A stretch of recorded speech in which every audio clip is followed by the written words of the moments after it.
Lawrence is sending me a free active target too, I think. Why?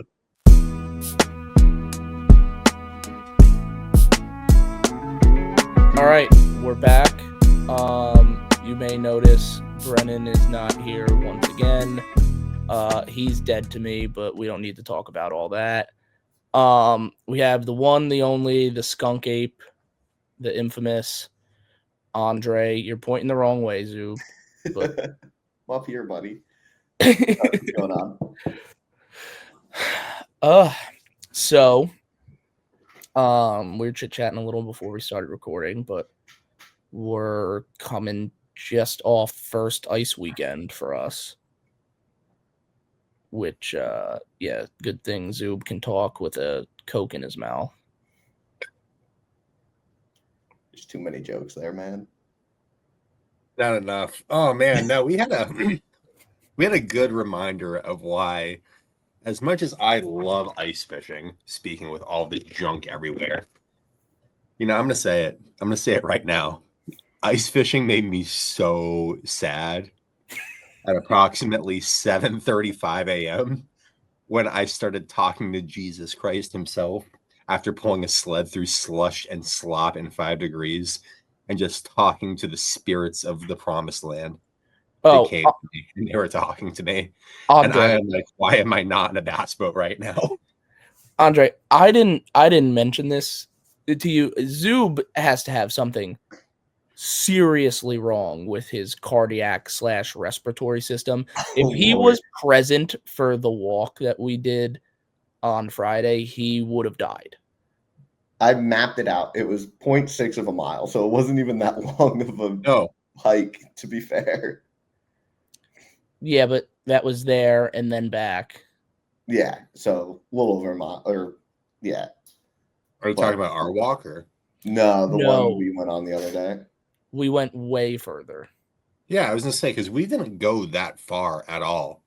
No, but it was your own case there. Our walk on Friday was probably, I'd say, about 10 to 12 times what our walk on Thursday was. Right, but how is the slush and water slop ratio? Way better. Well, we had no water. Right. It was all snow, if anything. Right. No, I would be fine if it was just snow, but there was this little section of just water goy slop that I actually... Yeah, it was actually crazy that the ice in Jersey was like way better than the ice in Pennsylvania. How much ice did you guys have? We had like 4.5 inches of like perfect clear black. Oh, that is so nice. Which is crazy because one lake had that, and just about every other body of water was either open or had like 2 inches max on it. Yeah, like Greenwood, which is further north and roughly the same size, actually a little smaller, was like fully open water. Like guys were boat fishing for walleye. To be fair, it was shallow, so yeah, but still, the ice went across pretty much the whole lake. Yeah. There were quads on the ice while we were out there. So it was, it was kind of crazy, to be honest. The second I saw that, I was like, yeah, we can go walk wherever the hell we want. It was definitely premature for the quad guys, but they all survived, so. Yeah. Yeah, no, they definitely overestimate those ice regulations. Oh, yeah. Well, they have to. Everybody. Disclaimer, they have to not take anything we say for ice conditions to heart. Make your own judgments. Oh yeah. Yeah. No. Do not. If there's ever a guy you don't want to listen to when it comes to ice safety. As the guy was on probably maybe 3 inches the other day in slush, just eating it. Yeah. I was spotting through. Takes more than 2 laps to spot. We're fine. Don't listen to the guy on the top left of your screen who may or may not have been through the ice 4 times.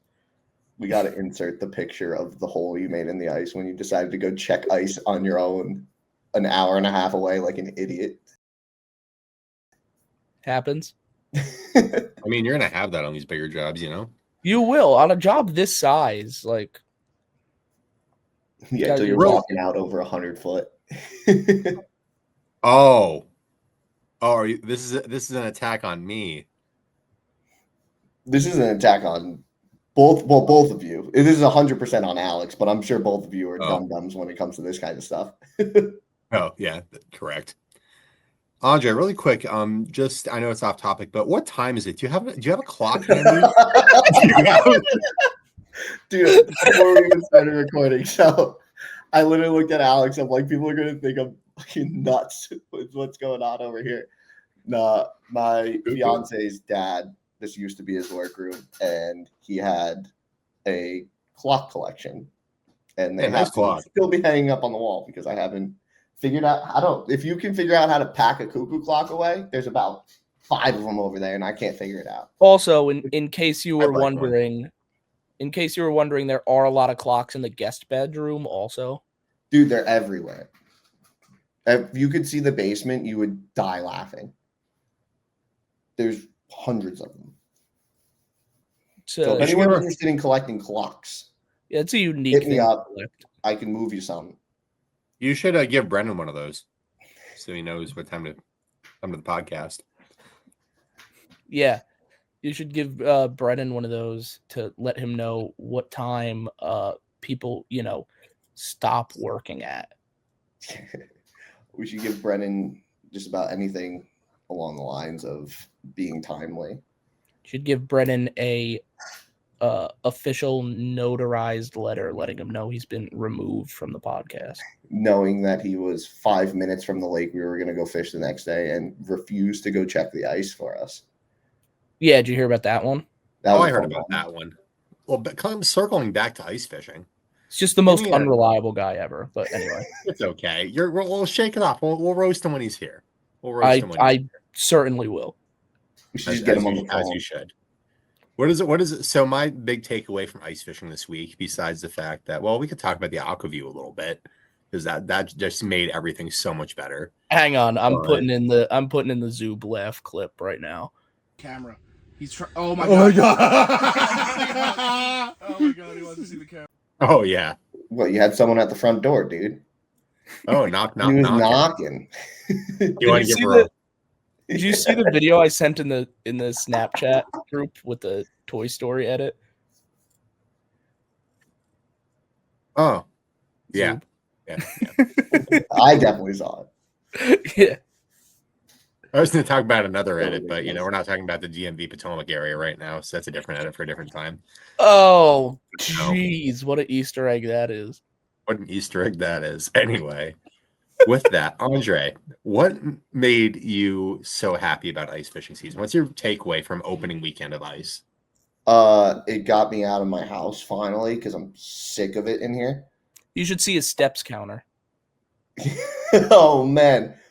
So we'll go on a quick tangent on that one because we were all after this trip we took to catch nothing from our original spot, which was always a good time. We come back and we're all like, oh, I wonder how many steps we had. And then, of course, the fun, everyone talks about their average steps, 8,000, whatever. Mine was 1,008 was my average steps per day. So, yeah, that's how my winter's been going. Yeah, I don't know if you know what your average steps is, Zoo, but for reference, mine was 7,500 a day. I mean, I move a good bit. Mine was 7,500 and his was 1,000. Hey, I mean, listen. Hey, he's a single dad. His wife has 2 jobs. Yeah, job's out of season. We're just hanging out. I got the little kid in the other room that I got to just pick up and put down in places, and that's all I do all day. Still so weird, but whatever. But anyway, fish. Get some rain. Fish. Yeah, what about you, Al? Ice fishing. Big takeaway from ice. Well, no, Andre's still up. Go ahead. Yeah, well, main takeaway. My main takeaway is, ice fishing in New Jersey is almost the biggest lost cause you could possibly have. Why is that? It's the most inconsistent thing that you can find. Besides the Giants?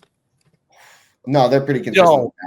Don't get me started. Don't get me started on today because we randomly had the second coming of every Manning brother combined playing. Drew Lock today. Drew Brees.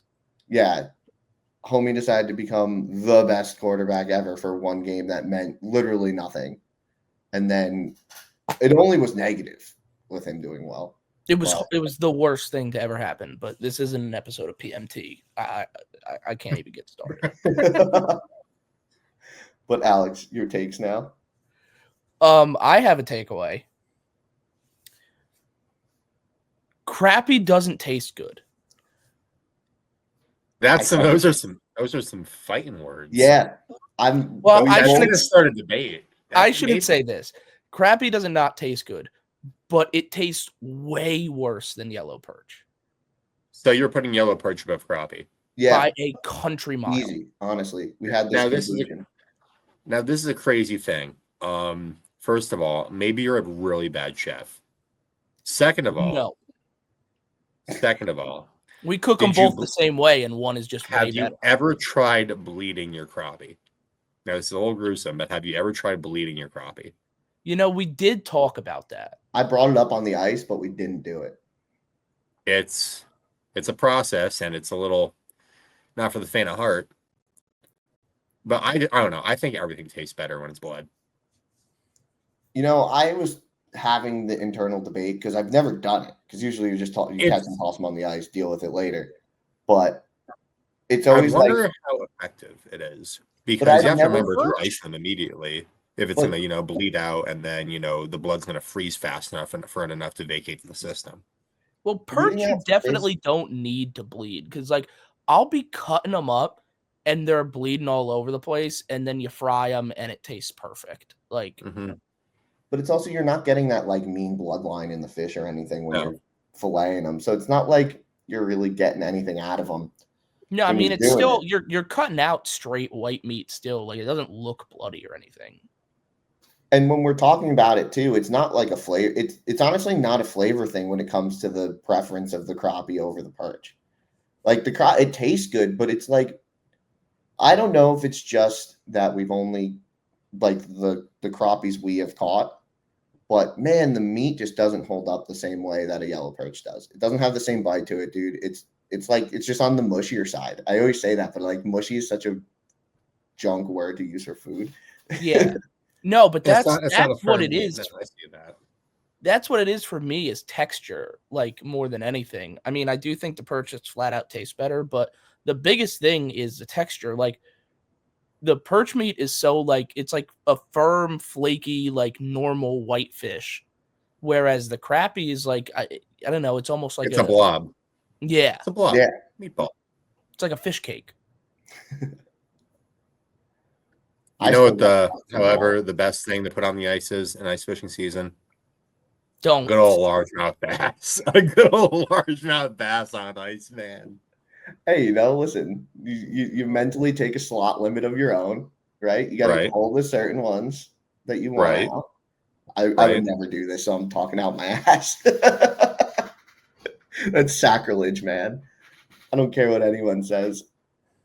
The New Jersey largemouth bass taste a lot more delicious than the Pennsylvania ones. So everybody, I would highly recommend taking more. There's not many of them. Don't take them out of our lakes, please. There is not one lake in the state of New Jersey that needs to be culled. No, leave them all. There is not a single lake that has enough bass to justify that. No, I would kind of agree with you, because I mean, people always say, "Oh, crappie's best tasting," but crappie's best tasting. But I hate to say it, not a lot of people live around a good yellow perch population like us. We're very unique in the Northeast here, Like there's yellow perch everywhere, don't get me wrong, but they don't get built right. They don't exist in the conditions where you have those good humpback perch. I don't know. I feel like you have good perch opportunities all over the ice belt. Like you don't have a lot of perching opportunities in like non-ice states, but like everywhere gets a good ice season has somewhere where you can get perch. Right, but people that talk about eating crappies typically aren't catching them through the ice. You know what I mean? Yeah, I guess, but I don't know. There's a ice culture obsession with crappies too that I just don't get it really. The only ice fishing tournaments that I've ever really heard of are crappie tournaments. Yeah. Crappie are easier to catch when you can find groups of them, so people get on them more often. And I feel like it's just less work, so people are more likely to keep a ton of crappies than sit there and slave over a bunch of perch in the garage, you know? Yeah, perch are definitely more difficult to Way fillet. more work, but I like them more, so it's worth I it. think it's so worth it, dude. It's so good.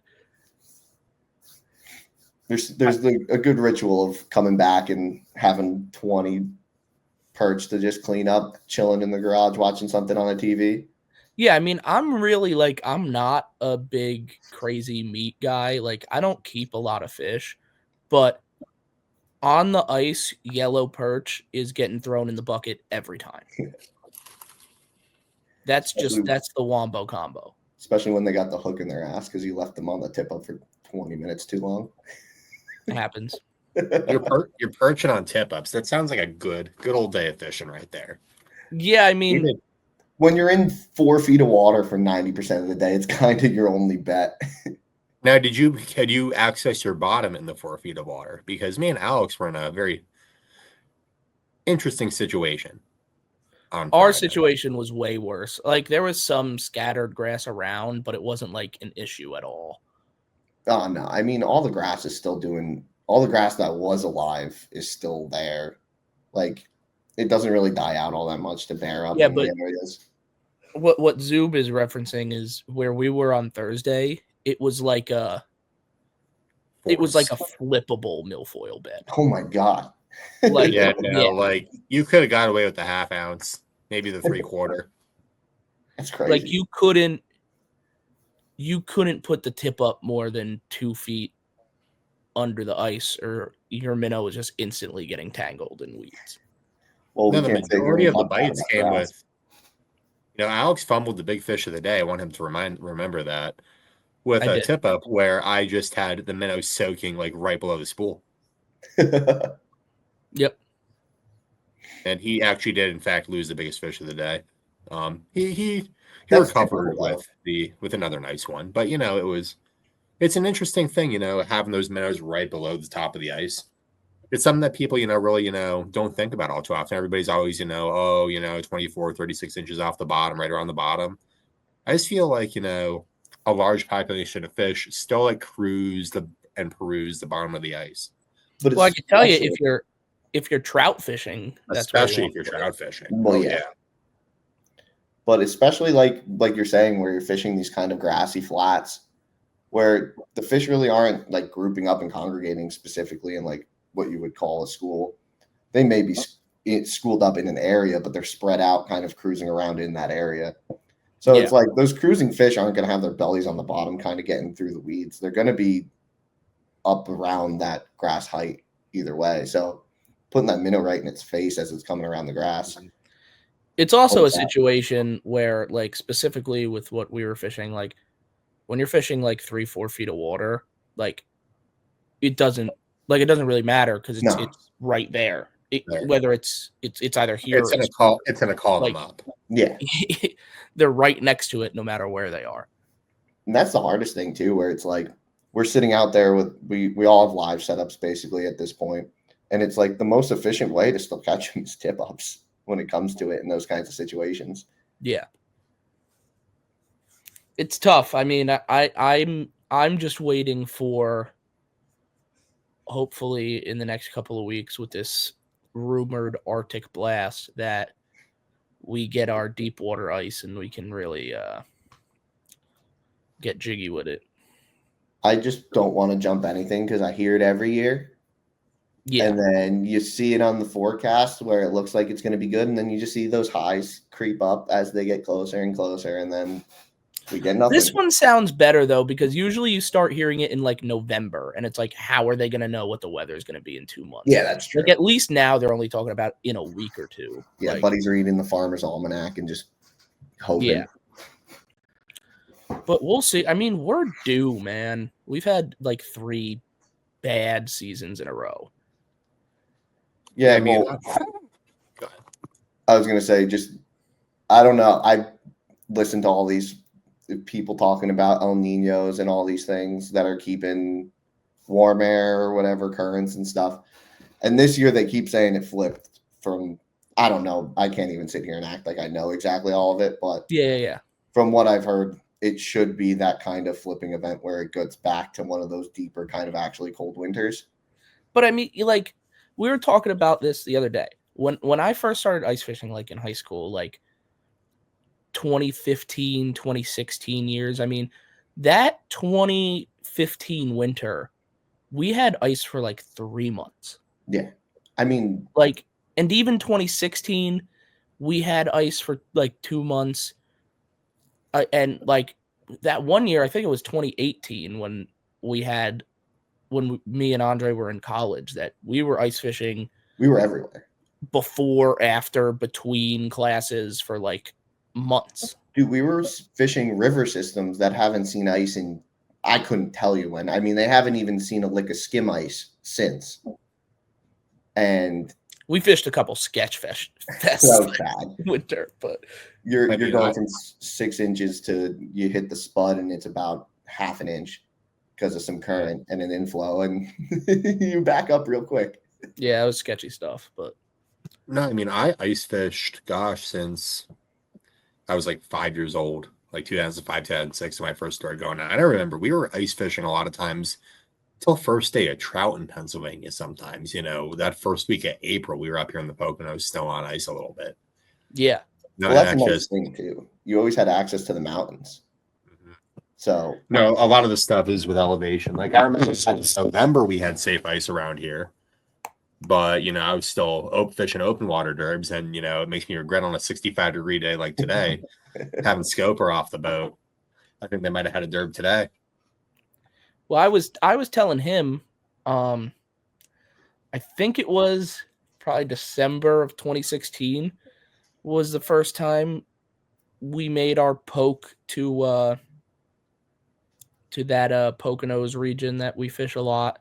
Was the first time I went out there. And the reason we went out there was because we were so itching thinking about ice fishing, and we heard there was ice up there, and I couldn't believe it because we weren't even close to it here. I mean, we went up there and we were fishing first week of December, which is Insane.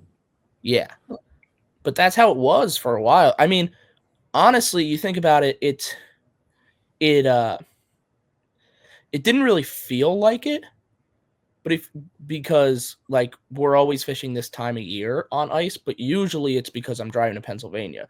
For us to be on ice the other day in Jersey in December is crazy. It was a while.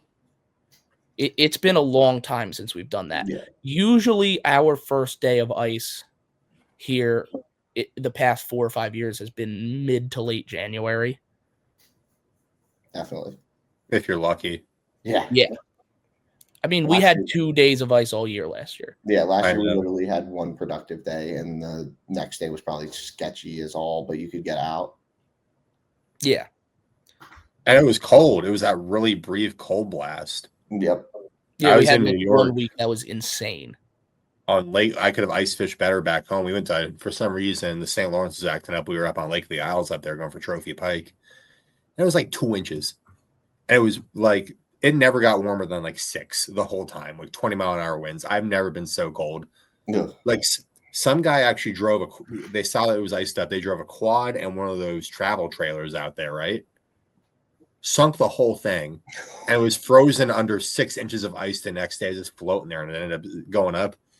There were guys driving pickup, like by the end of the week, because we spent like 3 or 4 days up there. By the end of the week, there were guys up there with chainsaws and driving pickup trucks to get this thing out within the span of a couple of days. That's how cold it got. It's wild. That Yeah, was the best decision I ever made, was to not go on that trip. I got hospitalized with pneumonia the next week. Listen, man, when Zub sends the message and says, "Boys, we're sending it," I'm just like so quick to say no. No. I actually I'm- really did want to go on that. There was a reason I couldn't. I don't remember what it is, but I'm so happy I Was died. that when we went to Yeah, that? no, you Around? had like your cousin's dog's bar mitzvah or something, and you really couldn't go. You had to. You had to install fluorescent lighting in your kitchen. Oh, that was it. Yeah, I know it's a valid excuse to leave podcasts too. So I mean, Yeah, I would totally miss Sunday night 9:30 p.m. podcast to install lights in my kitchen that I could have been doing all day on a Sunday. You know what else is a fun thing that I like to do on Sundays, though, besides watch my glorious Eagles fly away into victory? I love to deal with tackle. And actually, I want to show you guys something that shipped in today.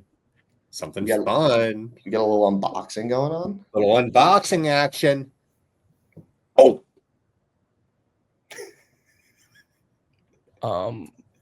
Please. What'd you do? What? What did you just do? Yo.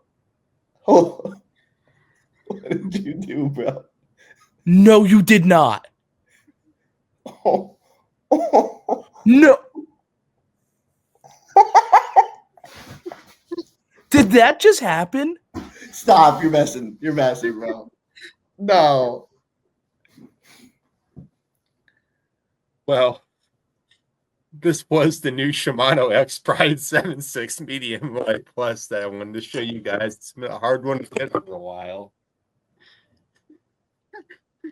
But we could talk about that another time. 1 second. I'm going to go let off some steam.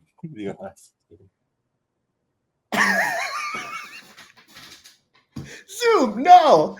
Oh, we got it like Santa brought. I knew it, this- bro. this- There's no way. I was going to say. Oh, jeez. Let's see what you got in here, fellas. What a power move from the kid on that one. You know what's sickening is that we all just have broken rods just laying around everywhere. There it is. In here, the distract me from ice fishing where we're using 2-foot rods. I present. You got something actually nice?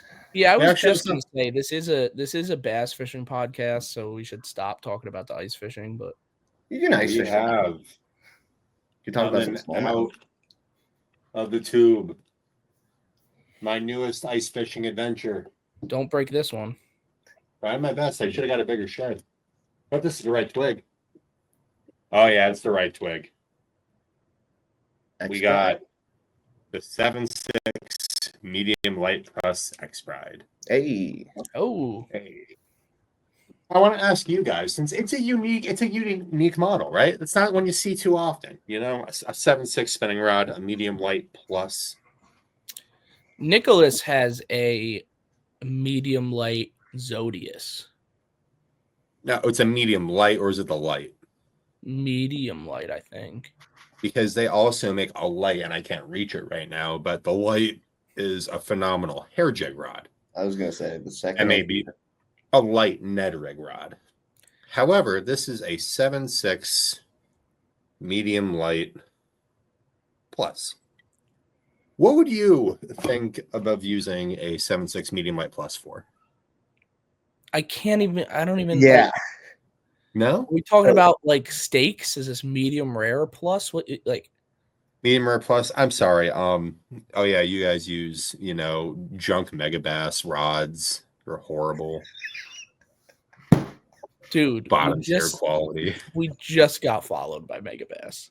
I know they make a phenomenal rod. They make a great rod. Everybody makes a great rod. Not everybody makes a great rod. We're gonna reel that one back in. Zoom. There you go. Reel that one back in. That's a joke. That was actually utter sarcasm, if you could not tell. Yeah, of course. No, it genuinely was. They make a phenomenal. They make a rod. mean jerk bait though. They make a mean jerk bait. They make a Make mean a jerk mean bait jerk rod. They make a mean everything. Gosh, I mean, I got a whole box of just. That's a whole other pod. But we got right now. We have Andre's unboxed wearing the this. hat. The 7.6 medium light plus. Now, I originally got this rod for a little bit of everything, for a lot of Float and I don't know. You could float and fly it. That is a correct thing. I mean, gosh, I'm a big float and fly guy. Oh, what? There's keep it no way. I keep Bro, it you're on. 75 years old. I keep it on me. I do keep that thing on me. But there's a lot of finesse applications I like to do where I just need a little more length, because like everybody needs a little more length. You know what I mean, Andre? I heard that before. Ha ha. But long story short, like I got this originally for a hair jig rod and a spy bait rod. And it was That would have been the only a thing little on the heavier end for the hair jigs, and it gets it done. But where it excels in is honestly things like a Ned rig. A spy bait's really good. The plus is where it increases its taper a little more. That's where it is. It's not necessarily a light. It's not necessarily a medium. It's like right in between that little region. I mean, for those that don't know. But, I mean, it it's is always like the most versatile rod in my lineup by far. I love it for 2.8. Go ahead. I was just going to say, I like to think of like that little plus, just like where if it was anything shallower water too, you would go with the lighter. But when you're just fishing in anything on the deeper side, it gives you that little extra oomph just to get to them. No, exactly. Another really good thing for this is actually I do scary things in a Nitro Z18, or did until it is no longer with us. And then you got another one, and then that one is no longer with us. Oh, well, that happened too, but that you'll have that. We're working on it. But basically, when you're moving and shaking on the bigger waters up in New York, it's nice to have a longer rod so you can keep your bait on the bottom. This is a phenomenal drop shot rod. And not only that, it is very good for fighting these fish out longer distances. You just feel like you have more control on that light line in those big water environments. It is so nice to have that 7.6 in that environment. So it's a good drop shot, maybe for a bigger Ned rig. It is truly like, Shimano just put it out last year, and I'm very impressed. It is like, it's a piece in your lineup you really didn't think you needed until you use it. It fills so many just small gaps because you could, use your standard 6'10", 7-foot drop shot rods. But that extra length really gives you more, I think, connection.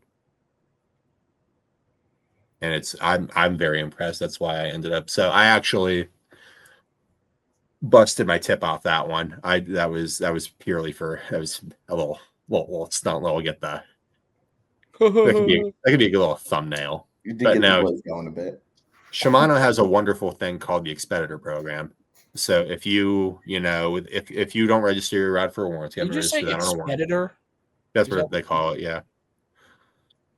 Expeditor. Think a little bit about what that should be. Expediter? There it is. I think it's called the Expeditor, though. I'm so serious. Definitely not. It might be. It's 100% not. It might be. Well, I mean, It's expedited shipping, but I don't know. I'm not like Andre. Stop. I can't get canceled any more than I already am. Expeditor. You just got this guy over here just dogging you. I don't know. How do you put up with this guy? I mean, that's crazy. If anybody, I am the Expeditor. And that's all we're going to say about that. All hail the Expeditor. Well, if we want to get back. Expediter, tomato.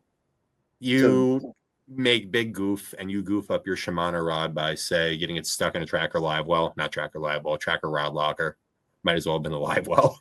Been there. And the tip goes, hate to see it, gone forever. Did you go, hey, already. You go, hey guys. You go, hi Jason, what'd you do this time?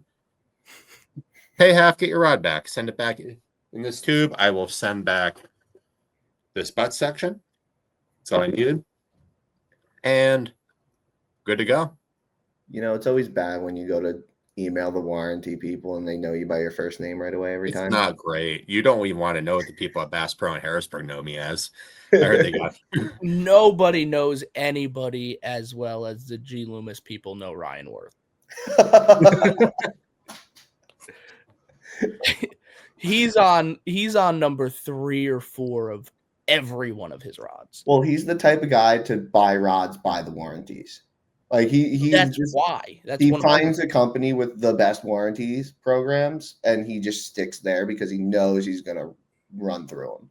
No, I mean he bought $10,000 worth of G Loomis rods, and he was like, "Well, I'm just gonna have them for my entire life." Well, rod companies are gonna start dropping them like insurance companies.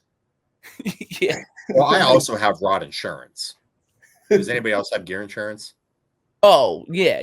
Well, but I mean, I'm not going to use that unless I lose like 10 of them.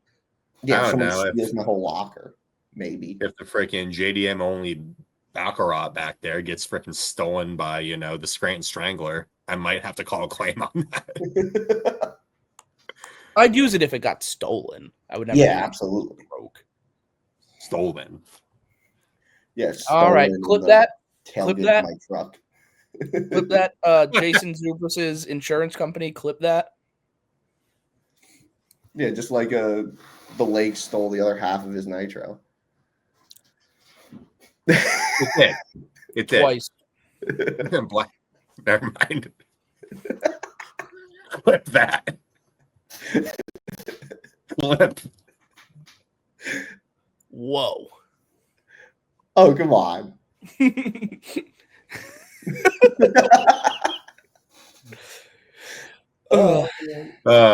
Too funny, guys. Too funny. I forgot about that. I'm just realizing now that I have the Tracker fan club in here. Oh, you know what? You do. Gosh darn it, I'll say it. I think everybody should have a tracker. I think there's something just so authentic Bassin about being in a tracker. It just hits all the right notes is all. I have more college top tens in my tracker than in a glass boat. It just feels right. It's just vibes. It's just so much. It's just vibes. I never should have got out of it. It's always been there when I needed to be. But what is your kill rate? Yeah, I was gonna say until the dead fish catch up to you. Yeah, what is your kill rate? Live well. Well, I was going to eat them whether, they made it back to the weigh-in or not. So, it really doesn't matter. So, if we're talking that, it's 100%. We could cut that. Slap around in a plastic bin. It's not a little bit on the way home. So, this is actually a very fun fact. Largest limit of smallmouth ever caught in the tracker was 22 pounds on the St. Lawrence River in the College Bassmaster event. In the back live well, right? First of all, do you guys remember hearing about this event? Yeah. Guess what place I was in with 22 pounds? Wasn't it like 67th or something like that? Yes, I was in like 68th after day one with 22 pounds. I didn't even know what 22 pounds was. I was so young. I'm like, oh, these guys look pretty big. How many of those smallmouth died? Not a one. They were healthy as can be. Well, smallmouth out there. How about the Potomac River National Championship? Those fish don't count. Those fish die on being on. We just have a moment of silence. This was before I used my ingenuity to actually dumb-proof the tracker live well. Not dumb-proof, but I just made it, it made it from like Bass Guantanamo Bay to like Bass, like old tax fraud prison. You know what I mean? It's like it's a white collar jail. It's a white collar jail now. They're like, it's nice. They got pickleball. Pickleball. They got activities at noon. Means that the first thing that actually happened to like a very important bass that would have had me, I don't know, we would have done a little better in the Potomac National Championship. Nothing crazy, but would have had a more respectable finish. Long story short, if anybody ever has a tracker, they have a aerator thing that goes straight up, right? Straight up and down. Yeah, no, somehow we didn't even run that far. I crucified a bass. It went directly through the gill plate. I was just skewered like a freaking kebab. And, it was like you impaled a fish on the aerator multiple times in the national championship. I wish everyone can understand what we're talking about. This tube is like, it's not sharp. No, it's a flat, blunt circle. How did you get that through a fish? You should ask him or her. May she rest in peace. Dude, only you. This is an only you. That's absolute nightmare fuel. Imagine fishing a college national championship, open up your live well, and your fish is just skewered. I think I weighed in two. I have real nightmares about that kind of stuff. That entire tournament, I weighed in 2 live fish. Not great. Anyway, I'm gonna roll the tape.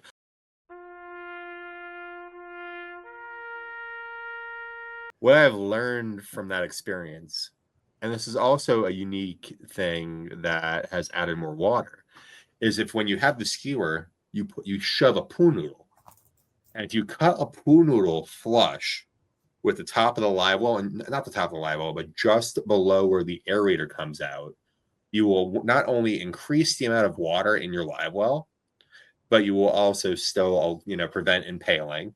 It's a nice padded thing. They're not going to hit it. And you're still going to get the right amount of circulation. And I've actually had a very, very productive tournament series with it since then. I also padded the sides. I put in V2 vents. It's a nice bass home. Still small, but nice bass home. Wouldn't want to be there for too long. What are your thoughts on those V2 vents? Because I've now installed them on 2 boats, and I am a believer, but I don't know if it's just placebo. No. I think you got to put some padding on the bottom of them. Some people, because I've actually, on the way back from Champlain, I had a live limit, but as you know, Champlain, that term was a rougher one for me. Yeah. One of my larger fish had a headache. And so that's where I learned to put the foam cap on that. Well, or you put the bumper on. You ever see those? Yeah. You get a foam bumper. There's actually this really small shop out in Ohio that sells these things. Shameless plug. They're called bass bumpers, and they're custom cut to your live well. They're great. Anyway, that's a great thing to have. The V2 vents have pool noodles. Pool noodles also work, but if you just want to flex and stunt on anybody that comes near you, you get the bumpers. Pat. All very efficient. But pool noodles, good.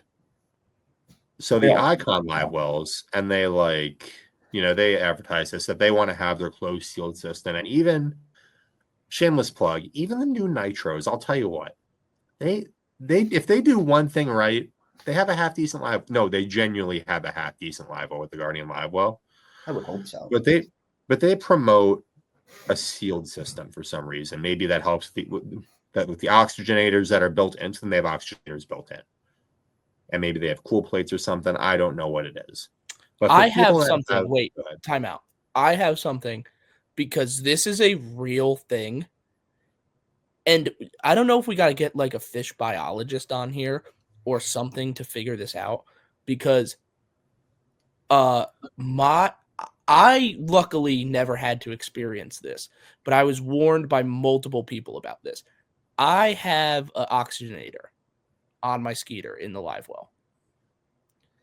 If you use an oxygenator on the Chesapeake Bay, it kills all your fish. Oh, I've heard it from multiple people that 100% of the time when you turn that thing on, your fish die, specifically at the Chesapeake Bay. So I will say there is a thing with, well, just to preface it, I keep a lot of fish. I have a lot of aquariums and stuff in my house, and I've done a lot of shipping of fish.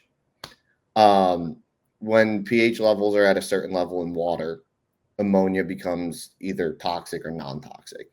So when the oxygen basically comes in, it can raise and lower pHs, and it could cause the ammonia to spike in it and become basically toxic now to the fish. But I mean, there's scientific numbers and stuff, but it could be a thing along those lines where that makes perfect sense. Yeah, that makes perfect sense. I've heard another theory from a guy who I spoke to, which, as a guy who knows about electrical work, this doesn't really seem to make any sense to me, but I've heard it from multiple people. They say there's some kind of issue running the oxygenator because of the salinity content. Higher conductivity. No, that would make zero sense, because water is going to electrify no matter what. If there's it doesn't make any sense, but it definitely has to have something to do with salinity, because it only happens there. Well, you'd think maybe you would see it happening on the Potomac, though, because I mean, it's not as much as the Chesapeake, but you still have a little bit of brackish content in the Potomac. Yeah, it's worse. Or the James or the St. John's. I mean, it could happen at the James or the St. John's too. I don't know. I just only know people who fish the bay. I don't know people who fish down there. Well, you weighed in an average limit on the Potomac one time. Did you ever use your oxygenator? No, I've never used it once. It's oxygenators are such like a how I much they have it, do but is like yeah, I've had it, but like I've never had I haven't had any issues like with my live well since I've gotten this new boat. And I installed those vents myself, and I'm super paranoid when it comes to fish care. Like I stay on the live wells, I stay on the recirc, draining it, filling it up again, adding ice. Like I do everything I need to. So I've never had a situation where I felt like I needed to turn it on. And also like I've heard so many strange stories with the oxygenator causing issues. Like I hear it a lot at the bay, but I have heard it at other places too, that it's just like I don't even want to touch the thing. Like what would trouble me is the only thing I could think of. So, I mean, the oxygen exchange from an aerator inside of a fish tank is just like not that high. It's really not like it's not like a lifeline, like you're pumping oxygen in it. All it's doing is breaking surface tension inside, which I mean, when you're running around, trust me, you're Doing breaking constantly surface anyway. tension. Yeah. yeah. It's not like you're really pumping any air in there for the fish itself. But it's I like think the vents probably do more for that than the No, oxygen. because what happens is, oxygen gets added to water through basically when the surface tension breaks at the surface, and then you have your contact with your oxygen at the surface. yeah. So I feel like having that flow in while you're running with the vents, as well as dispelling any harmful gases, that's your 1-2 punch right there. Yeah. Which is why I'm a believer in the I vents. would That's what say I've that's always better than an aerator at that rate, honestly. Yeah, It is. that's what I've always felt about the vents is like when you have it all sealed like that and you don't have anything venting out, like all those ammonia gases and stuff are getting trapped in there.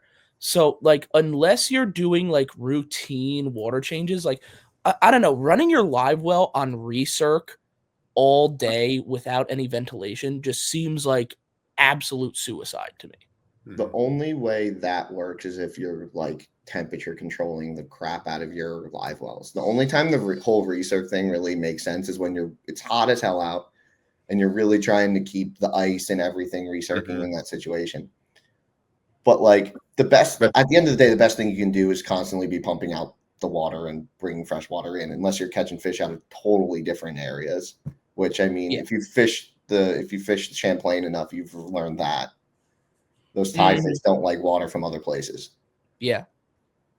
So, I mean, when it comes to fish care, man, at the end of the day, you're stacking way too many big fish in a tiny little area. There's only so many few things you can do. The best thing you can do is an additive that neutralizes ammonia, which is your G fuel. I'll tell you what. Yeah. Something I've learned like that. Something I've learned over the years and a lot of tournaments over and over again. In my opinion, the number one, by far most important fish care tool is the simplest one, and it's ice. Like if you are managing like that's what it comes down to. Like if you're managing your water temperature well in the summer, you're not going to kill your fish. And if you're not managing your water temperature, you are going to kill your fish. Yeah. Like it really seems to be like just that black and white. Like I've had so many times where I would open the live well and be like, oh shit, like I got a problem. And then you just add ice and 20 minutes later, everybody is peachy. Yeah.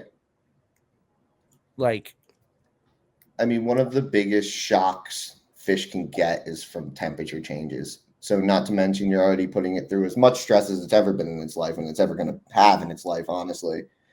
And then putting it through one of the more shocking things it can have, it's just a recipe for killing fish. Mm-hmm.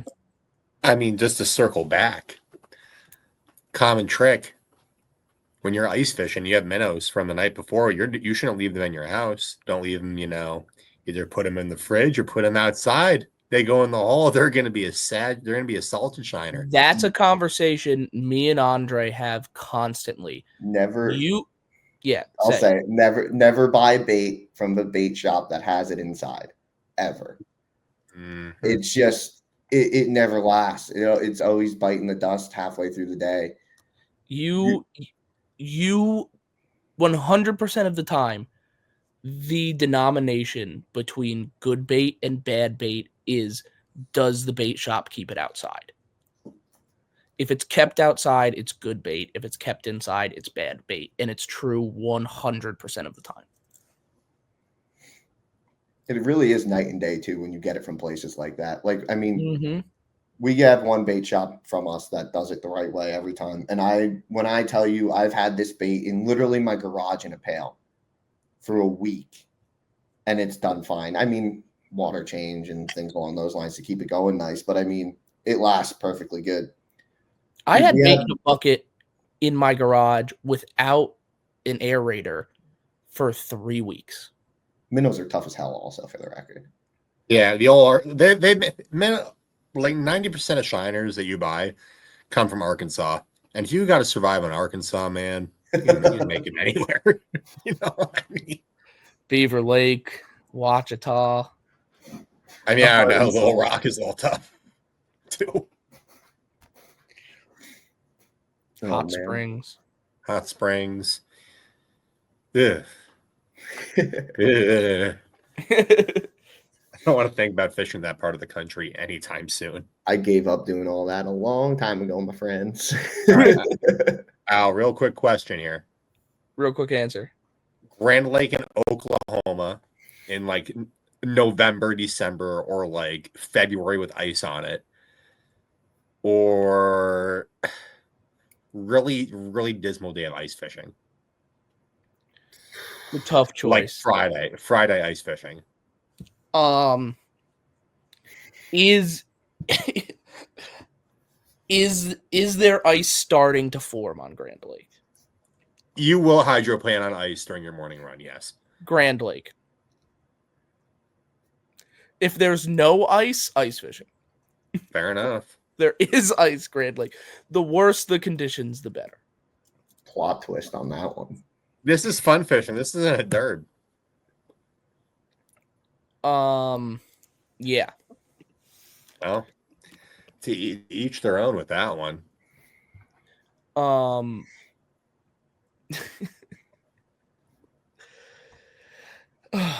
Yeah. Yeah, you threw me off with that. You always got to tie it back to Oklahoma, don't you? You always got it. Ain't no love in Oklahoma, you know? There isn't. There's zero love in Oklahoma. Half of Alex's soul got left in Oklahoma, and the other half is on its way soon. I fell in love in Oklahoma, too. You know, never mind. What do you say? No, you can't do that. No, you can't do that. No, say it. You got to go. Do you remember the interesting experience I had while I was waiting for my flight after Oklahoma free practice? Yeah, you fell in love in Oklahoma, too. I have that. Yeah. Yeah. We both No, fell in love at one point in Oklahoma. That was your I first know mistake. Call it that, but You hate to see it. you really hate to see it. Yeah, he does. Damn. Yeah.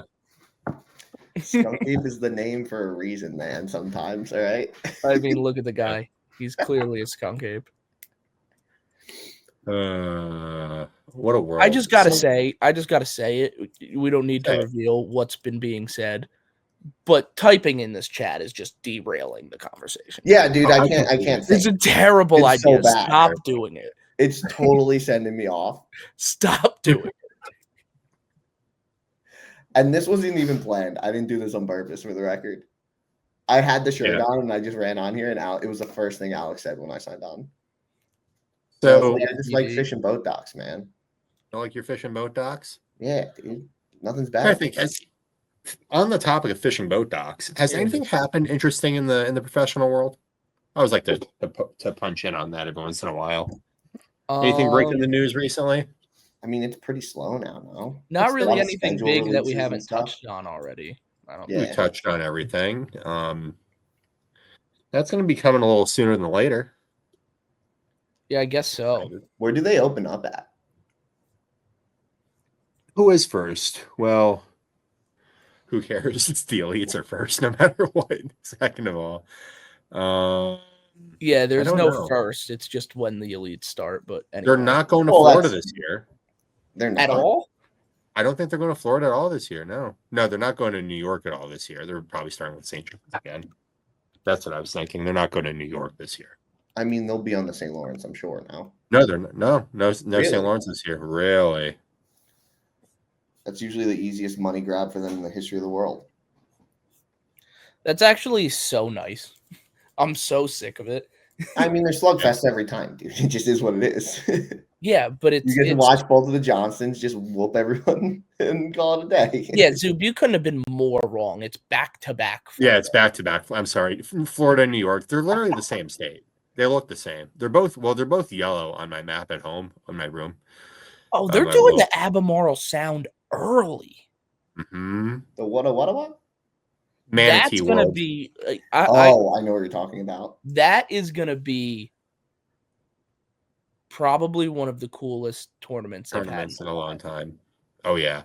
That's like, dude, that's the forgotten tidal fishery for whatever reason. Like you have the Chesapeake, you have the Potomac, you have the James, but the Albemarle Sound right there in that whole area, like I think it was the second or third Bassmaster Classic ever was there.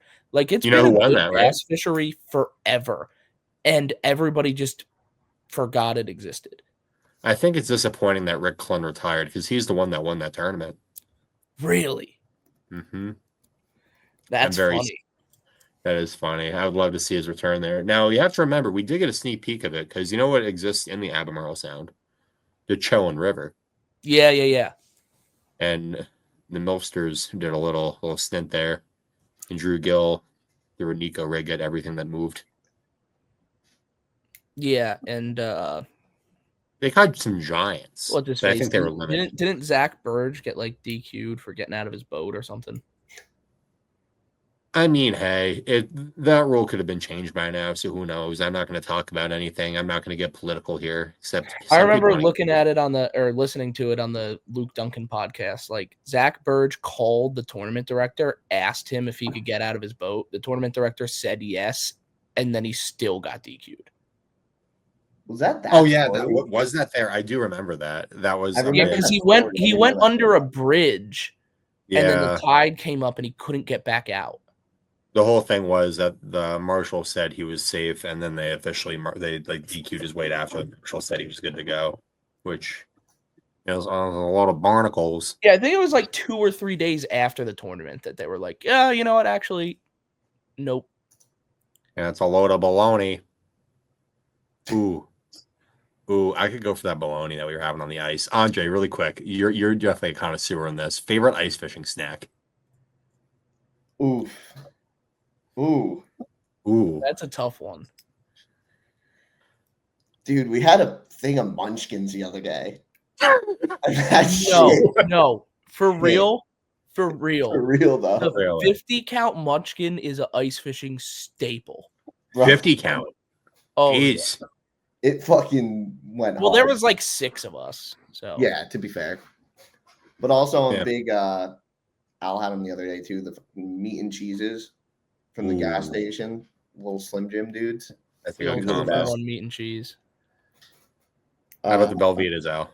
I don't get too crazy with it though. I know you love to, Zoo. Well, there's definitely a lot more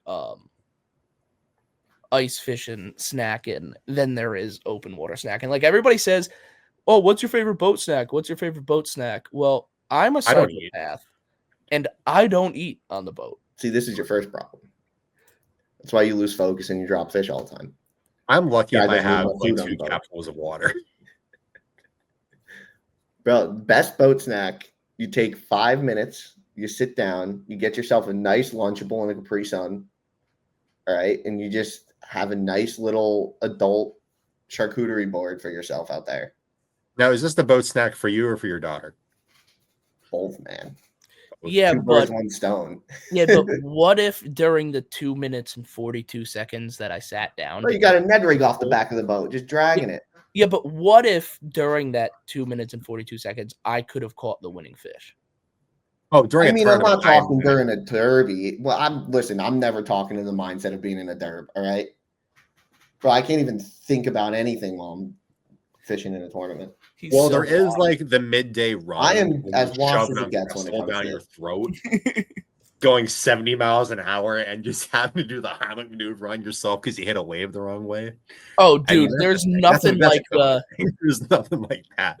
there's nothing like the making a run, and you realize I haven't had a sip of liquid all day, and I need to drink it now because I can't waste any fishing time.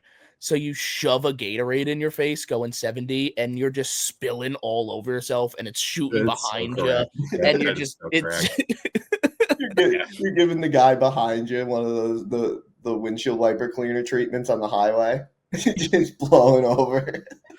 just an absolute disaster. Oh man, That is true though. That is seriously like a under talked about thing with tournament fishing, and it is true. And I've tried to be more conscious of it lately, and I think it's a real thing. When you don't drink anything, you start getting loopy and you lose your focus, and you can go down the spin out train so much faster if you're dehydrated. Like, you have to force yourself to drink as much as you can when you're out there, because it clear. If you're dehydrated out there, at least for me, like, my brain scrambles. you know what? My brain already scrambles, so yeah. One solid 20-ounce Dr. Pepper clears it out right away. There it is. Yeah, but have you ever had a Coke I Zero? forgot about this. Andre has been dehydrated his entire life. Andre's never once been hydrated. What do you? I mean, if you just never are, you never have to worry about it. You just What color yellow crayon is your average piss? Like, are we talking? That's about it, right? Like that's about the right color. The yellow or the red? Right there. You know, I got to go to the hospital. No. Did he fish all day in July? Because that's the changing factor. Yeah. If he fished all day in July, then it's the red. Bro, I can fish all day in July with a single soda and a honey bun and be good. Believe it or not. I'm sitting over here. I actually pissed Fire Tiger one time. I'll send out a clip of that later. That was really fun. How do you piss Fire Tiger? Was it changing colors? Oh yeah, no, it was crazy. Big baseball guy, case, and I had to pitch in like April, and it was just horribly asthmatic, and I couldn't breathe out of my nose. So I took like 8 Sudafed on the bus ride down, praying that it did something to me. And my kidneys were just crying for help, I guess. It was just a pure, absolute cry for help. And someone went into the bathroom after me, and they're like, who did this? Because it was not great. And then the athletic trainer had me go to the hospital, get an IV. And I didn't pitch that day. And we won, so that wouldn't have happened if I pitched. So but he was passing a kidney stone at the age of fucking 17. I actually think I did piss out a kidney stone one time. It was just like I heard a BB hit the urinal. I'm like, oh, that was cool. And so like, no, dude, that happened to Ryan because during COVID he OD'd on emergency. Yeah, because vitamin C was the cure to everything, dude. He used to tell you every day. Dude, 4 bottles of orange juice. No, dude, this guy was drinking like 5 to 6 packets of emergency a day. Now, and he was just pissing granular. But do you guys keep stuff like that in the boat, like ever, like emergency Pedialyte, Gatorade, or is it just like straight like? I have the hydrating sticks, like the powder. Mm-hmm. We talked all this stuff about how I don't drink anything on the water. Those things are a lifesaver.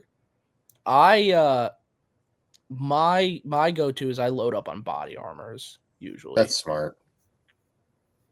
Yeah, I try to drink at least 2 of those bigger 32-ounce ones on top of like waters mixed in and stuff. But if I'm fishing an 8-hour tournament, especially in the summer, I try to make sure I put down at least 2 of those. It's smart. It's very smart. But the sneaky one is when it's not actually that hot out, and you're not thinking about drinking anything, and you just don't because you're not really thirsty because it's not that hot out, but you are getting dehydrated and you just kind of don't notice. Like, at least in the summer, I don't have a problem drinking liquid because I'm aware that I have to. You know what problem I have drinking liquid sometimes is? What?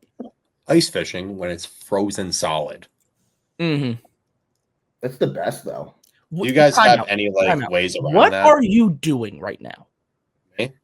Why are you always doing something during the he's in podcast? the, What are he's you in doing? the office. What are you doing? I'm filing my taxes. You got to be actually doing something productive. You got to be doing something, unless you're ADHD. Tilt it down. Tilt it down. What are you doing? I don't want to. I don't. Just open the group chat. Tilt it down. We'll put a little black sensor bar over it. What are you See, doing? this is like what I was saying with the text chat. You can't. You got. Oh my God.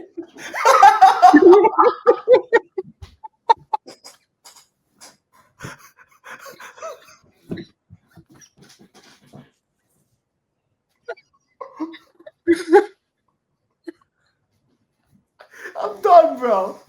Got it. I want to say I'm dropping that in, but I think I don't know if I can. Dude. How close are we to Fire Tiger? All right, I'm gonna put the disclaimer here. I gotta read the YouTube rules before I do or do not do this. But in case the video is not featured right here, it's a video of Zub pissing, and it's actually like fluorescent orange. Dude, bums after dark. You just gotta send it. We're deep enough in here that you can put that up. Dude.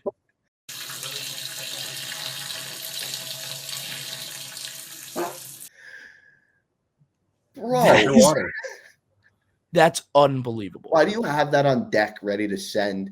That was way too quick. He didn't have it on deck. It was taking him a while. Oh, I was watching him stare into his own lap for 15 minutes. That's what I was diving into. Sorry, fellas. Hope it was worth it. Oh my goodness. So are we closer to like Golden Shiner or like I have to find a color to match? Yeah, Golden Shiner. No, dude, that was like an orange highlighter. So like we're going. Are we going like? Yeah. Yes, that's it. Yep. If you needed a picture, that's it. Yep. Yeah, that's what we're going with. That was unbelievable. I can't even like. You just need a blurred video of it just so you can get like the colors down, but not actually see it. Dude. That's insane, dude. That is absolutely ridiculous. Yeah, I've never seen anything like that. Speaking of emergency, that was straight emergency. Yeah. Not a great day to be a kidney in a zoo, let me tell you.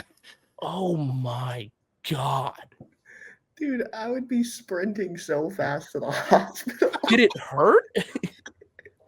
No, I was just more like shock. I'm like, what is this? Oh, that looks normal. Well, no. Like I said, I didn't do anything. I had to pitch. Oh, coach, I'm still good. I can still go. Coach, I'm still good. Athletic trainer went in the bathroom. I'm like, whose piss is this? You need help. That's insanity. Yeah. Oh my Lord. This has been an episode of just laughs and giggles. This is the off season. If I've ever seen it. You sent it off the rails on that one. We've talked about everything but bass fishing. That's not true. We had some productive stuff in the middle. Yeah, no, we did. I like where it's going right now. I think it's funny. I mean, would you rather talk about the 7.6 medium light plus? No, we could have skipped that segment. Medium light plus Fire Tiger piss. Yeah, you have to just have like a notice at an hour into this. Just like anything past this, it's just NSFW. Not. Do you think I could use like the decoy rubber threader in my next life to remove the kidney stones? Bro, why do you just No. like have that sitting in front of you? It's the office.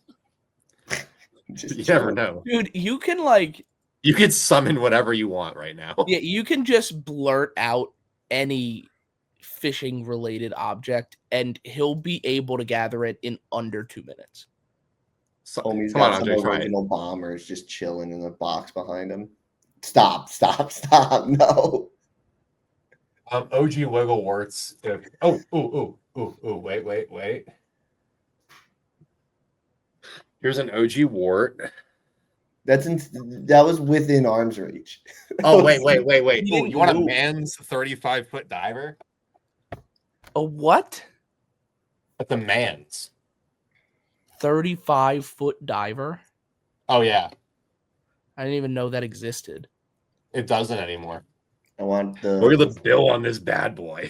Jeez. Does it actually get that far down?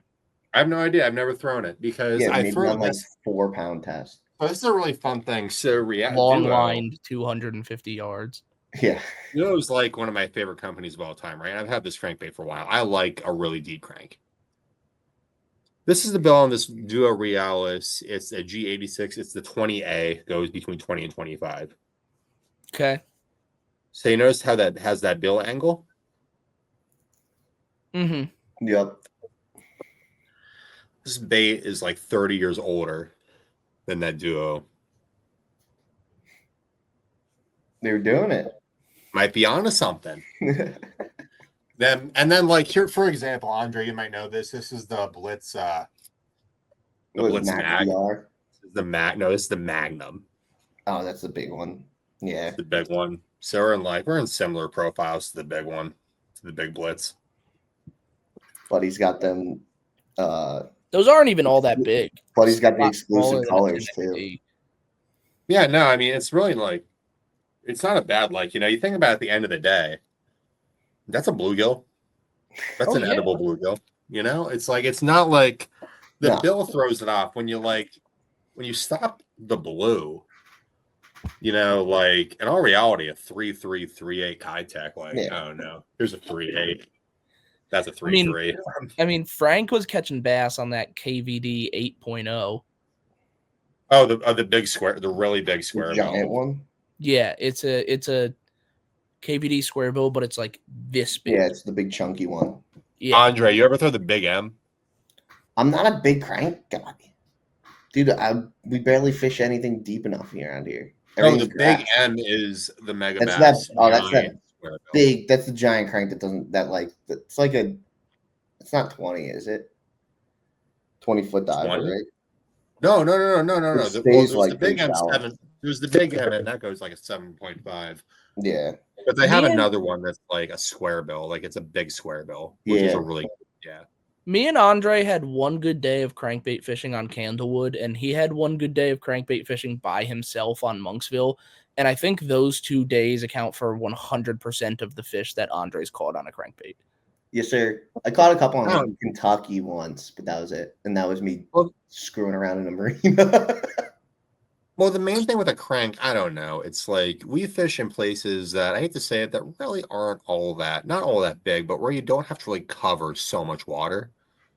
I think you have to pick stuff apart more. Cranks are good for really running and gunning and covering a lot of water. We also have a lot of not crankable lakes. It's Like just a the lot of our cover. lakes here are shallow, grassy mud Yeah. pits. Everything's crankable. Well, it's crankable, but it's not the It's not the most ideal efficient thing at the thing end to of the day. throw. No, there's a lot more efficient presentations. I We did don't have live in I did have a couple days on the home pond this fall where I beat the absolute brakes off of them on a crankbait though. I was gonna say that's a place where I would call that crankable. You're no. It is, but it's also not. It's only in certain spots. I mean, listen, when we're talking, if you're talking about cranking, I'm not talking about target fishing a square bill. I'm talking Yeah. bank fishing, Grinding. bank, beating bottom. Yeah, no, there's not a ton that gets done around here. At least what I fish. I mean, hell, I'm fishing on a tracker on electric only 90% of the time, so it's barely ever get to do it. would like to do it more. I throw a crankbait a decent amount when the situation is right, but like I'm almost never throwing any crankbait deeper than like a DT8. Yeah. Yeah, like a Fritz side. Yeah, I like a Fritz side 7 a lot. I like that range a lot. Like I Yeah. like a DT6, a DT8, a Fritz side 7, but like that's really kind of the deepest type of stuff, like at least hyper locally that we can crank. Yeah, no, I do a lot of like mid to deep. And either way, like as the real truth of the matter is, and I don't know if this is true everywhere, it kind of feels like it is, but it definitely is true in our area. As much fun as it is, like a crankbait just isn't the best choice anymore, like most of the time. It just doesn't get it done the way it used to. And I'm sure it's the same down south just because it's been used so heavily for so long. But it's like a crankbait bite is so fun, but it's turned from, it used to be like a staple of like one of the top 5 most used baits, to it seems like now it's like a specific bite. Yeah. Like you got to be on a crankbait bite. Like it doesn't feel like just like the go-to whatever search bait that it used to be. Like it used to be like, oh, you're searching for bass. How deep are you searching? Tie on that depth crankbait, go fishing. Yeah. Like now, especially when you're introducing stuff like live sonar, it is just not the most efficient or effective thing to be doing anymore. Unless you're on a crankbait bite.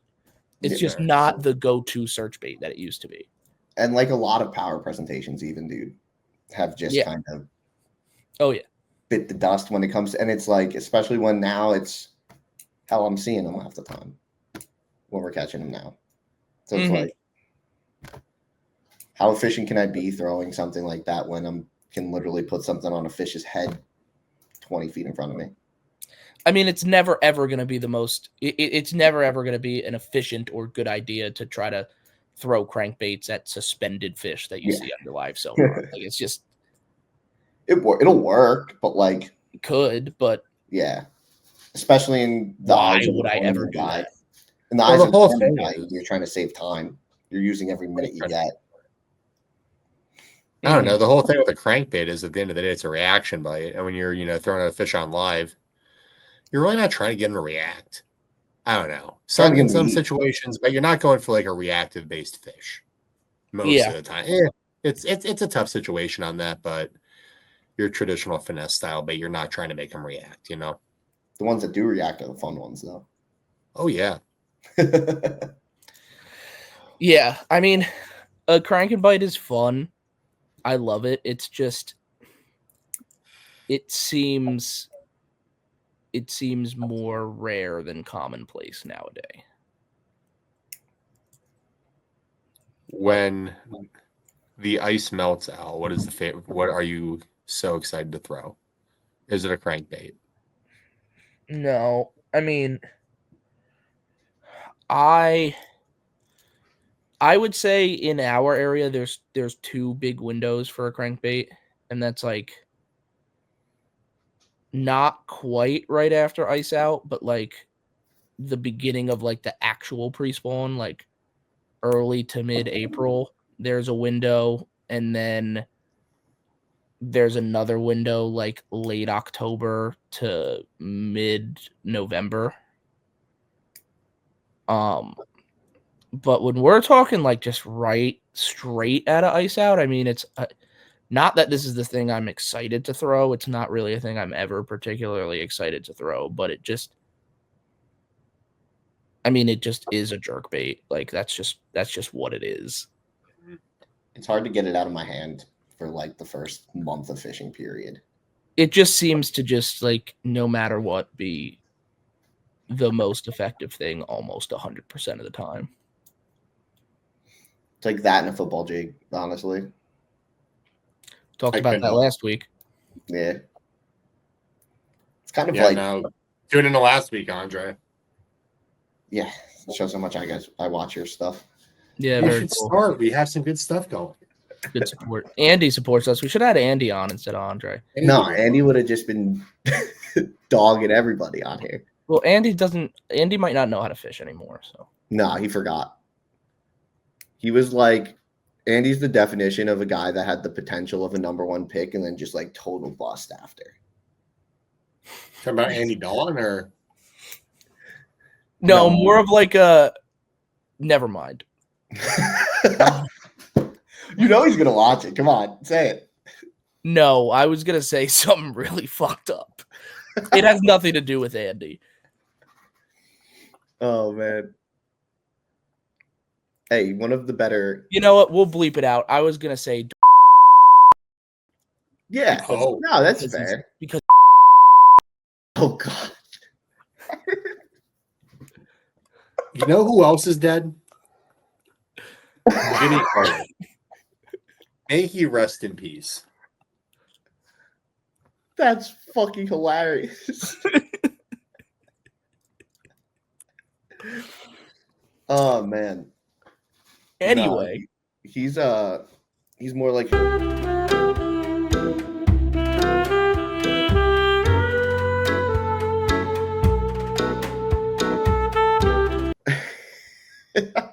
Anyway, I also, really Fancy like me, throwing the power bait max scent tube. Zub, I want a 14+ inch worm in the next minute. Are you fucking That's kidding not a me? 14-inch worm. Yeah, wait. No, pause. that's an old monster 10.5. I don't think we're That's gonna get good. the That's good enough. That was pretty good right away. I mean, like if we just want to prove that, Dude, I like this game. We need a segment here. it's What can Zoo pull out of his ass in the next minute? Did you just say a Maxent tube? I didn't even know they made those. Uh-oh, juice. Another really juice Zub ice tactic for when he gets really depressed is he takes the tentacles off tubes and puts them on a size 30 mosquito hook. Bro, just get Or any uses kind them of as a little jig, ice. or I jig use them bait. as a jig trailer. Or you could just like use a wax worm or on a mousey. Yeah. Sometimes you don't have those. Mousies are dog water, bro. Oh, that is the worst take I've ever heard in my entire life. They You stink. need kicked. Waxies all day long. I I'm do actually- prefer waxies, but I'm a fan of the spikes. Is a mousy and a spike not the same thing? Am I crazy? No, a mousy is. Never mind. I was gonna insult. no, a spike is the A little spike tiny is the wax. little tiny thing. The mousy is this little like absolute creation, abominable creation that should never exist. They're It has gross this little looking, rat bro. tail, and if you breathe on it the wrong way, it explodes. Mousies are terrifying. I don't think we ever get spikes around us, to be honest. I see waxies at most tackle shops, and I Yeah, see no, mousies you here and there. you but like need to be in like actual ice fishing country to get spikes. yeah, No, like I order my spikes at the beginning. I should probably order them this week. of course you do. Like Guys order are them both. online ordering his shit. I'll wait for a more recent weather report before I start ordering spikes. I think it's Yeah, I think because it's fine. I could very easily order spikes and just never get out on the ice ever again. But then you could trout fish with them. I won't be doing that. You Yes, catch bluegills from the shoreline. trout fish for the stockies that'll eat literally whatever you feel like throwing in front of them.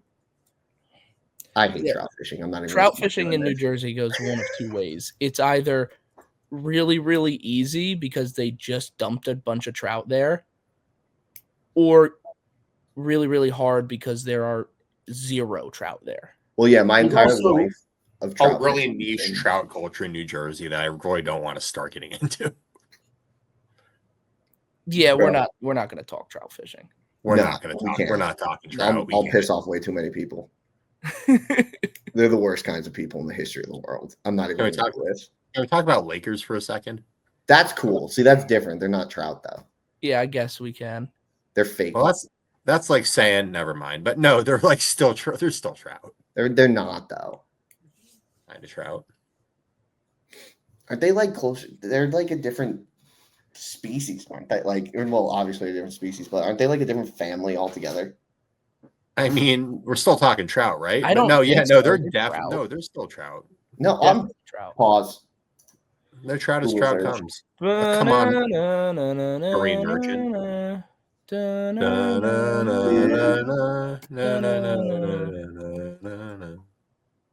Anyway, back to bass fishing, Alex. What's your take on You're the these? one who brought up lake trout. Yeah, Yeah, no, but you he has did to this. confirm it You're pause. Wait. What's the What is guy? your favorite lake trout lure? My favorite lake trout lure, Favorite lake Binsky. trout lure. Binsky. Good hit. Andre, what is your favorite lake trout lure? A Nothing. golden shiner. Also correct. I enjoy a tube. Yeah, they're a totally different genus, fam. They're a totally different genus. Yeah, dude. genus is the next thing from species. That's what I was trying to say. Dude, that's like It's like saying trout and salmon are different. They I don't are. know. They well, are. trout and But, like- salmon are a little bit, but like, dude, if we're talking genus, like, come on, man. I'm just saying I was right. There are types of sunfish that are in different genuses. I mean, Like, I guess you're right. you got to get at least to family before we start saying they're different. That I'm 90% sure they're all in the same one. They have to be. Yeah, I think they are. Because that's all like those great like graylings and all that kind of shit. They're all the same. Yeah. Salamanoid. Yeah. That's it. That's the word. Speaking of, do you guys ever see the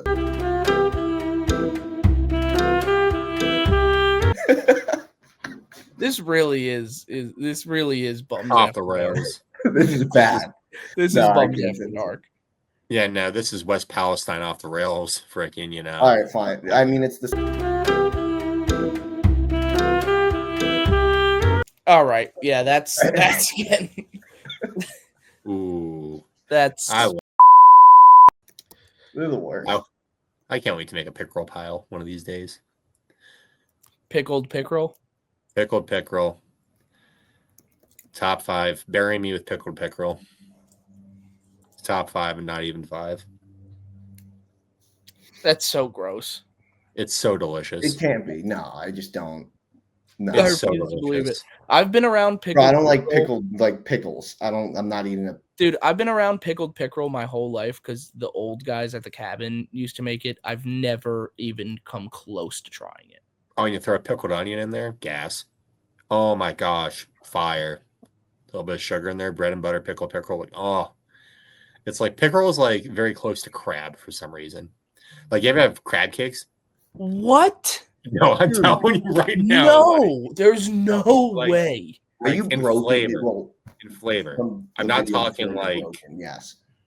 Like pickerel and pike. Have you ever had northern pike? No. No. Too much work. Petrol. Too much effort. Petrol. Absolutely delicious. Way too much effort. Northern pike might be some of the best fish I've ever had. Now, I want to bring to mind, Andre, we are talking to the guy who absolutely ruined my knife the other day because he was cutting open a bologna sleeve and smoked cheese. And he would cut a piece of bologna and then a piece of cheese and put it together. And he asked for my knife because he was gnawing on the side of this bologna log and couldn't figure out why he couldn't bite it. The bologna was encased in like a burlap sack. Yeah. Yeah. And it's he like, was just Like just a chewing on the sack. oh, that- my Lord. Hey, yo, that's crazy. Anyway, He hashtag was. DM, hashtag Dude, it doesn't DMV even free. look Anyway, blink right. that out. Like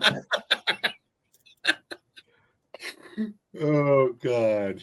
Yeah, no, I don't care. That was fire. That tasted so good, and I was so hungry. Could not care less. I'm sorry. there's gonna be so many cuts. Venmo me for a new sheath for your knife. Would you like a scrub daddy?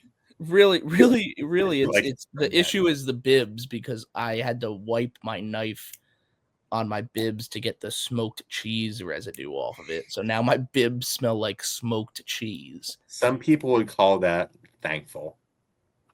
Some people would be thrilled to have their bibs smell like smoked cheese. Turns out I'm not what they some could people. smell like. They could smell like his ice tent. My ice tent didn't smell great for some reason. Don't know why. Opened it up the other day, smelled fine. They always smell bad when you Yeah, first it's the get out. first His time you smell open them. bad It's too. foul. It's just something about sitting in there all summer and just. It's not like I rinse the thing off before I put it away. I think it's like the propane residue from running the could- heater in it. Yeah, like, that could make trapped sense. in the walls of it. It's just your ass inside of it. There's spirits of small German children in freaking Andre's walls with those cuckoo clocks.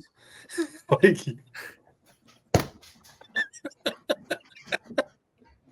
No. I feel like your place has to be haunted, dude. How Like, can you say you're that just in front of Santa, bro? Dude, it You're might just be dumb. haunted. It might be haunted. I got attacked. Oh my God, Really? no. His fat ass sat on the bed and knocked a piece of wood over when he was sitting in my guest room. Dude, it's the darkest room of all time. I haven't gotten to fixing it yet. I walk in there and I close the door and then turn off the light switch, and it's like pitch black to the level of like I was instantly scared, like I was a little kid again. Like it was so black you couldn't see anything. So I'm now like feeling my way around the room, and I feel the bed and I sit down on the bed.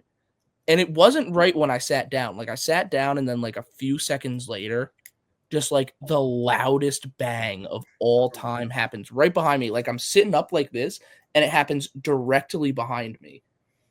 And I like jumped up and like flipped on the light and like opened the door. And then Andre came walking over and he was like, "What happened?" And I was just like shell shocked. Like I was like, I'm like, you good? dude, I Are was you all right? I was so scared. I'm pretty scared. I was wondering because that bed. I was gonna say because I think one of the slats was broken on one of those beds, but I replaced that, so it wasn't that. I don't know. It was scary.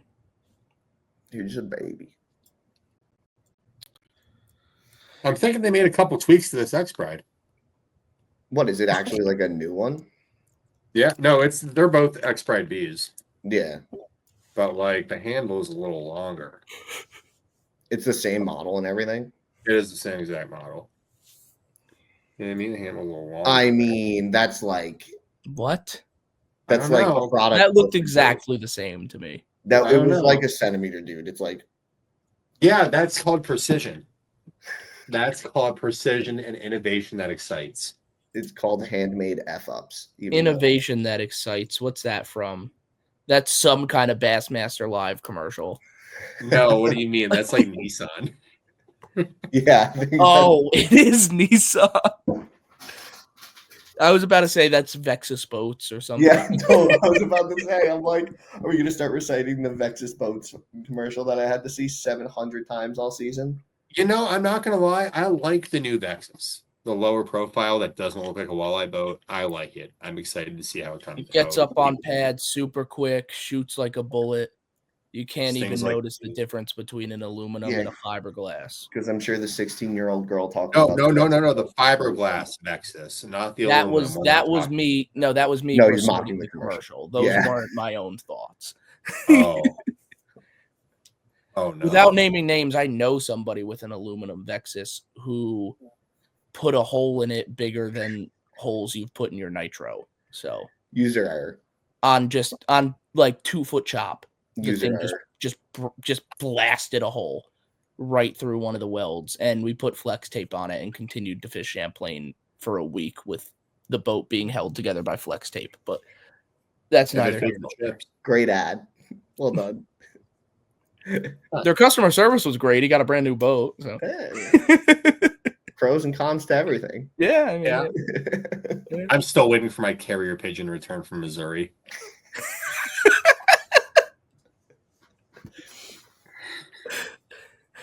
Let's To be see real about To see JM, whether or not baby. I'll get another Pringle chip. in an honest comment. Has anyone ever not had something bad to say about a boat company? I've never heard of a company that someone hasn't ragged in some form. Um, They all have their issues. I've So it's like honestly never heard of cat, and I've never really heard any crazy cat slander. their layouts are just weird. Besides that, Yeah, like that's Yeah. the only thing. But, like, I've never like heard the of I've never heard of functionality. any cat horror stories. I That's- yeah. personally don't love how they're set up, but Yeah. It's more personal when it comes to a lot of they're them. oddly narrow and feel Speaking of small. aluminum, though, have any Well, of it you guys depends seen which the one you new have when it comes to like being narrow and stuff, though. There's some of them that are fucking battleships on the front. Yeah. Yeah, I mean, it depends on which layout you want. There's too many of them. I'll tell I you. I couldn't even keep track of all this. I'm not gonna slander too much. Their names are. I'll tell you stupid. something They're I both can't stupid. I can't even comprehend a complaint for. A pre White River purchase Triton. I wonder why. Well, we don't need to get into that part of it, but like You didn't happen to own one for the longest time, did you? and I owned one for 8 years and I literally couldn't give you one complaint about it.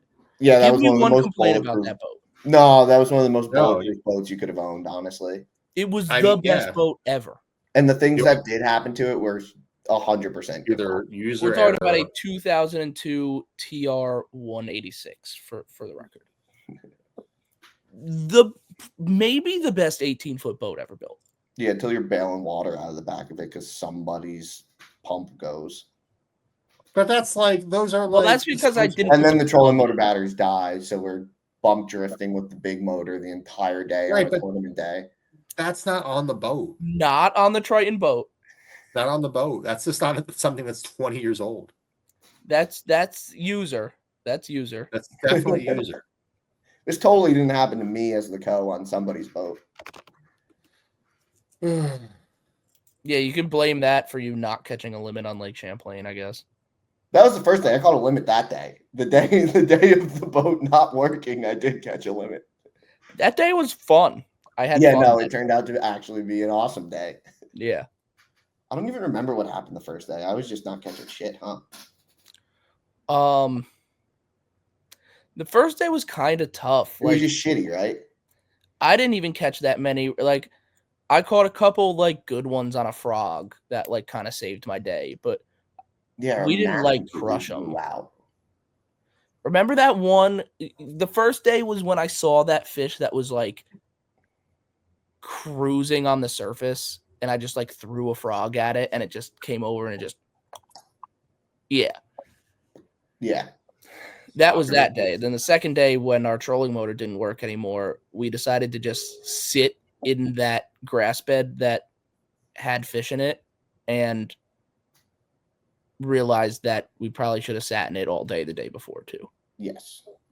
I remember there was a mat this big in the entire area because all like the cheese blew out. And I punched it with like an ounce and a half flipping jig. And I caught one under it, and it was the most ridiculous thing that ever happened. Well, that was the thing. You were still in the tournament, so that's why I was in the back bailing out the boat. I had 5, and I was like, "You just keep fishing. I'll figure it out." Yeah, because it was a tough day, but I caught a couple big ones on a frog on the first day, so I was like still like in the mix kind of.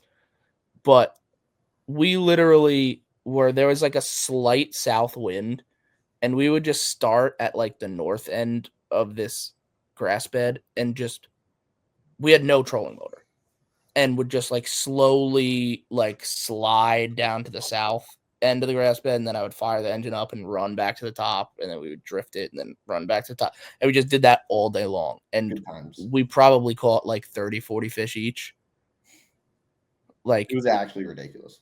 the only problem with it was I caught a lot of fish on a spinning rod and would get them all the way wrapped up in the grass, and I couldn't go get them because I didn't have a trolling motor. Because we were I wound up like breaking off and losing quite a few good ones that Do you day. remember how we were catching them that day? Because it's the classic Jersey style fishing. Yeah, most of them. We caught a few doing weird fun stuff like you punching it. And I caught a couple on a fluke that day too and stuff. But I got so frustrated with slinging a Senko for so long. yeah, there it is. Cat's out of the bag. A majority of the fish we were just bombing a Senko into the grass. That I belly weighted a Senko and just started bombing it on a baitcaster and just drifted. Yeah, through the and air on the grass. actually, you know what baitcaster you were using. Here comes my weird fishing memory. I know exactly what rod and reel you were using. I know. It wasn't yours, What was it? and it wasn't mine either. You were using Okay. Ryan Worth's GLX jig rod. That was what was happening. That was And the you were year putting- all his shit, wasn't it? You were putting that belly weighted hook and one of those Rage cut tail Senkos. Yep. Ooh. Because you were like, I can't throw a regular weightless Senko on a spinning rod any longer. Because this was like how many hours into the day that we've done the same drift over and over and over and over and We over. did it for 8 hours. So. Yeah, dude, it was brutal. Ugh. Yeah. I mean, you do what you got to do when you don't have a trolling motor, but That's where the cookie crumbles. yeah. Yeah, no, there's a lot. There's a lot I miss about open water right now. Yeah, it's going to be a long winter. At least we decided to start this podcast so that we could talk about what Get we some don't of- have for an hour and 40 minutes a week. We'll get some momentum coming into the spring. We'll have this whole podcast thing figured out. Yeah. But speaking of that, we're converging on 2 hours, and we're gonna cut it short before that because it's 11 p.m. on a Sunday. This was Bums After Dark. This is gonna have to be like a Side series.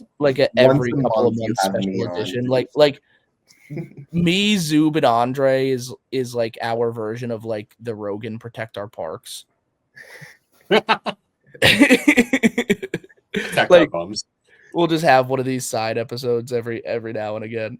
You can't have me on and expect to hear anything that you're going to take home and actually use. No, if Was you get there fishing any- advice from this guy, throw it out. Yeah, Was don't- there any don't take usable any of it. content? Was there anything that benefited society from this pod today?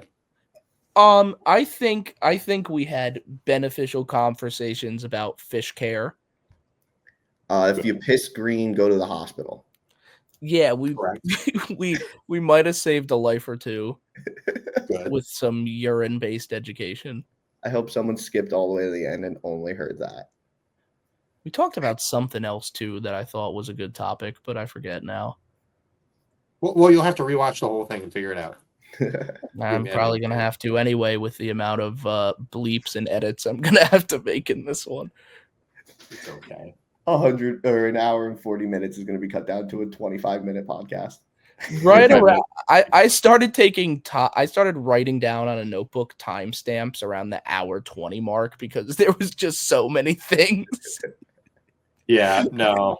Oh, God. That pickerel cam. We could have talked about how important Aquaview is. I kind of want to get that going back into open water bass and situations. We'll get Open into water. the camera more because I'm sure that as ice season continues and hopefully Progresses. the real ice season we're gonna get in January, we're gonna have a lot of time to play and talk about that thing. I Dylan hope is we can have actually that cast. interesting. That cast will be fun. Yeah, Oh, But but Andre, anyway, Andre, thanks for. Wait, we have to somehow before we close her off. This is the first guest. technically, yeah, Andre's our first guest. How do we? Who saw that commemorate coming? hopefully I'm the fan favorite reoccurring guest. How do we- Based on how this episode goes, I think that's exactly what's gonna happen. I want to be the Joey Diaz guest. I want to be the reoccurring one that's always here for the boys. No, Joey Diaz wants to be the Andre Vicari guest. I get that. I'll get some smelling salts for the next one and we'll really get going. Ooh, smelling salts. Roll the tape. Ended on that. Oh, when we do the in-person in the hut podcast with us three ice fishing in like 3 to 4 weeks, there is going to be substance abuse. That's gonna Well, be Al, I'm talking about my smelling small experience in Oklahoma. yeah, no, that's you got to just cut that into the end. And Oh then my play the end God. here. That, yeah. Feeling like a boat flip 3-pounder at that point. Oh, that was crazy. Yeah, I guess I'll just end it with that clip. Yeah, And I we'll go think to the that's good. outro. Yep. See you guys next time. See you guys next time.